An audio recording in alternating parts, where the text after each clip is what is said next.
Asnjëherë mos hiqni dorë. Këto 3 fjalë tingëllojnë mjaft të thjeshta dhe mund t'i keni dëgjuar shumë herë. Ato gjithashtu mbajnë shumë forcë dhe sinqeritet. Dhe në videon e sotme, kemi historitë më të jashtëzakonshme të foshnjave, veprimet e të cilëve tregojnë këtë. Mund të pyesni veten se çfarë një bebe mund të di për mosdorëzimin, por vazhdoni të na ndiqni me kujdes për ta zbuluar këtë në historitë që kemi zgjedhur për ju.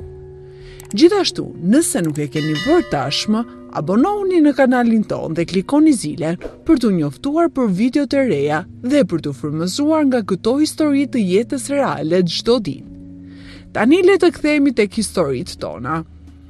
Fëmia i treti, Stefan dhe Amy Poppy, lindi para pak kohe dhe për shkak të problemeve të saj, ajo u ndal në repartin e të porsalindurve dhe disa mjek kishin dyshime nëse ajo do të mbijetonte. Ajo kaloi 3 muaj në inkubator para se të konsiderohej e shëndetshme për t'u kthyer te prindërit e saj. Në shtëpi, prindërit vunë re se Poppy ishte gjithmonë duke u lutur për ushqim.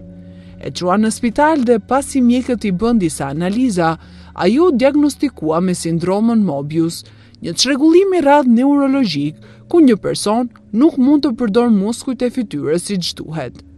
Poppy nuk mund të buzëqeshte ose të vrinte, tha Steven. Ata thanë se mund të mos ecte ose të fliste, por ajo filloi të ecë kur ishte 15 muajshe, gjë që është krejt normale. Ne hoqëm atë nga tubi të ushqyerit rreth ditëlindjes së saj të parë dhe ajo bëhej më mirë çdo ditë. Ashtu si atëherë kur Poppy lindi, ajo përsëri sfidoi pritshmërinë. Megjithatë, para se të mbushte 2 vjeç, Amy shkoi ta zgjonte, por nuk mundi. Ne mund të ndjenim rrajen e zemrës së saj, por ajo nuk po përgjigjej. E dinim se diçka nuk shkonte.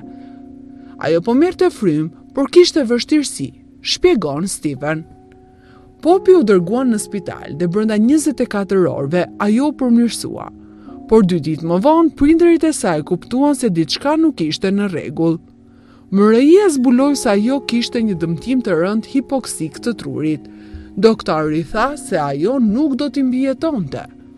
Familja e saj i kaluan Krishtlindjet në spital, pasi ata mendonin se do të ishin të fundit për Poppyn, por diçka e jashtëzakonshme ndodhi.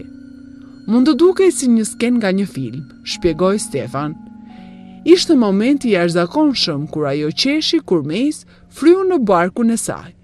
Duke i fryrë barkut, ishte e gjitha që u desh për ta zgjuar. Poppy ishte duke sfiduar mjekët dhe ata janë të hutuar.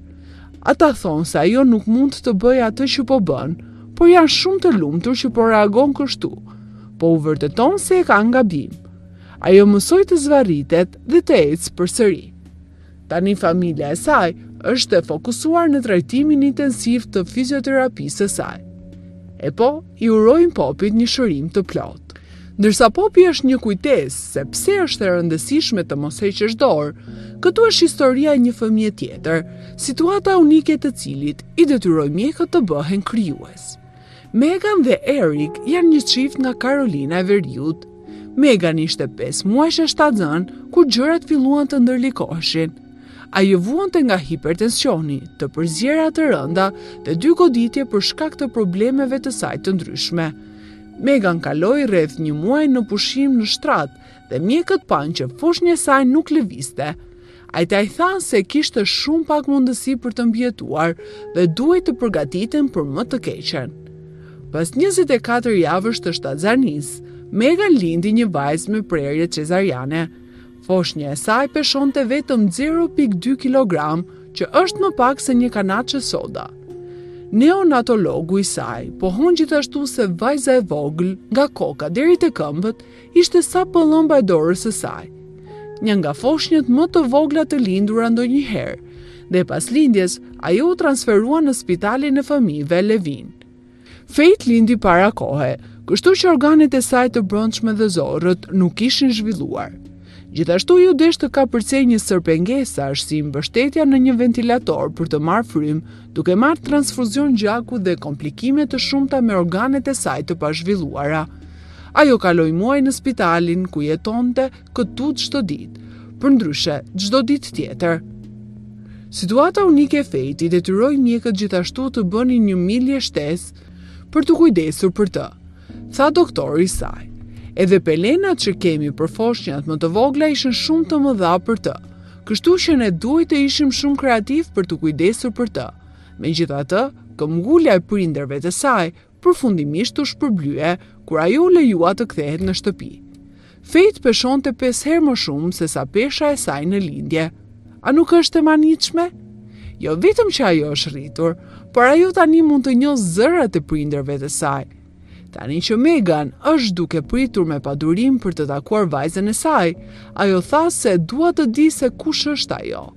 Është e guximshme, unë jam gati të shoh se çfarë pret atë në të ardhmen.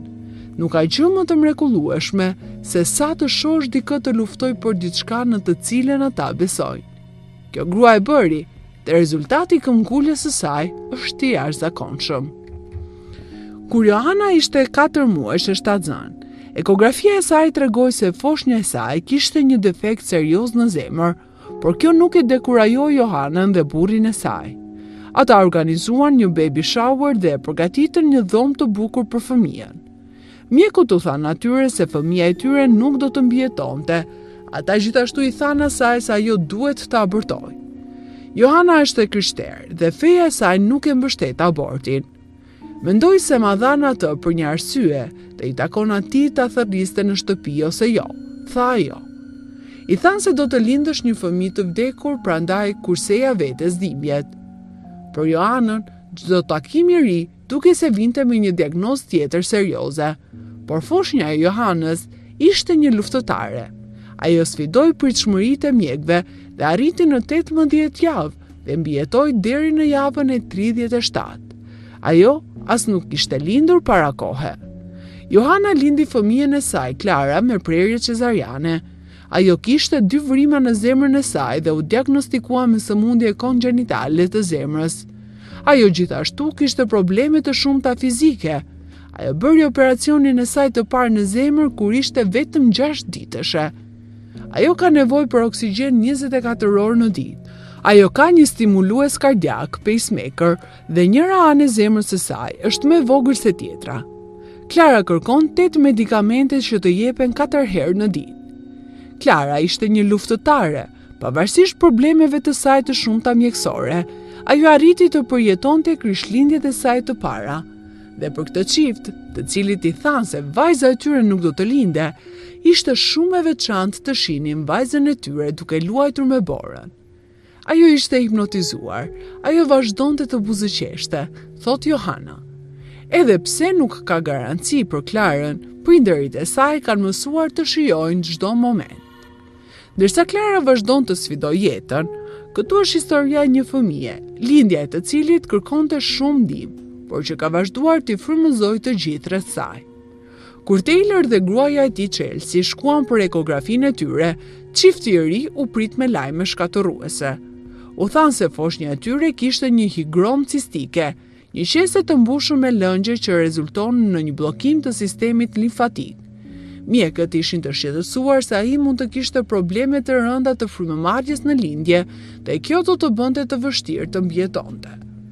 Si pasojë e rezultatit negativ të skanimit, çifti i ri ishin aq shumë në ankth për lindjen e vajzës së tyre, saqë ditën e lindjes ishin aq të rronditur dhe nervoz. Për shkak të situatës unike të foshnjës, ata e sollën atë në një dhomë plot me mjek, otolaringolog, pediatër dhe infermiere. Vajza e tyre, Eden, lindi me prerje cesariane me një keqformim limfatik në formën e një mase në qafë, por në vend që të mos mbijetonte më shumë se një ditë, Edeni i ka befasuar duke mbijetuar për vite me radhë. Ajo ka pasur vizita të panumërta në spital dhe mbi 7 trajtime, por ka mbetur një vajzë e vogël, e lumtur dhe e shëndetshme. Prindit e saj kanë bërë gjithashtu një punë të madhe për të mos lejuar që sëmundja e vajzës së tyre të përcaktojë jetën e saj. Ajo gjithashtu i hoqi një kist në gjuhë për të ndihmuar atë të marrë frymë dhe do të heqë pjesën tjetër të keqformimit në rrugë kirurgjikale. Nga historia frymëzuese e Edenit, këtu është një histori e lindjes së një fëmije që thyen rekord botëror. Beth ishte 5 muajsh shtatzan, kur ajo shkoi në spital duke menduar se mund të kishte një infeksion të traktit urinar. Megjithatë, mjeku obstetër i tha asaj se do të lindte. Ajo duhet të telefononte burrin e saj për të bërë përgatitjet. Beth ishte vetëm 21 javë shtatzan, kështu që mjekët i thanë asaj se foshnja e saj nuk kishte mundësi për të mbijetuar, por ky çift ishte sfidues se nuk do të hiqnin dorë nga fëmia e tyre. Ata të dy thanë që nuk ishte një opsion. E dija se kishte një shans, thot Beth. Çifti kishte të drejtë për të ecur përpara. Djali i Bethit, Richardi, kishte lindur para kohë dhe peshonte vetëm 0.31 kg. Kur ai lindi pasi ekipi mjekësor kaloi 4 orë duke stabilizuar atë, Beth dhe burri i saj më në fund mundën ta takonin djalin e tyre. Më kujtohet se sa i vogël ishte ai. Ishte më i vogël se dora ime. Ky njeri i vogël i ka mbijetuar lindjes së tij. Ai është një luftëtar dhe ai do të ja dalë, thot Beth. Richard ishte në një ventilator për 2 muaj dhe në spital për më shumë se 6 muaj para se të lirohej, dhe në atë kohë ai kishte ende nevojë për oksigjen shtesë. Pavarësisht nga problemet e tij shëndetësore, është i shëndetshëm dhe ka tejkaluar pritjet e mjekëve për ditëlindjen e tij të parë. Në fest, Richardi dhe prindërit e tij u befasuan kur foshnja u emërua si foshnja që ka lindur më herët prematur në botë nga rekordet botërore Guinness. A nuk është e manitshme? Jo vetëm që ai mbijetoi kundër të gjitha ngjasave, por ai e bëri këtë duke thyer një rekord botëror. Të dashur miq, cila nga këto histori ju frymëzoi më shumë? Dhe a keni edhe ju histori të ngjashme të foshnjave që sfiduan pritshmëritë e mjekëve për të mbijetuar? Ndajini historitë tuaja në komente për të frymëzuar të tjerët, dhe nëse ju pëlqeu videoja, ju lutemi ta shpërndani atë me miqtë tuaj.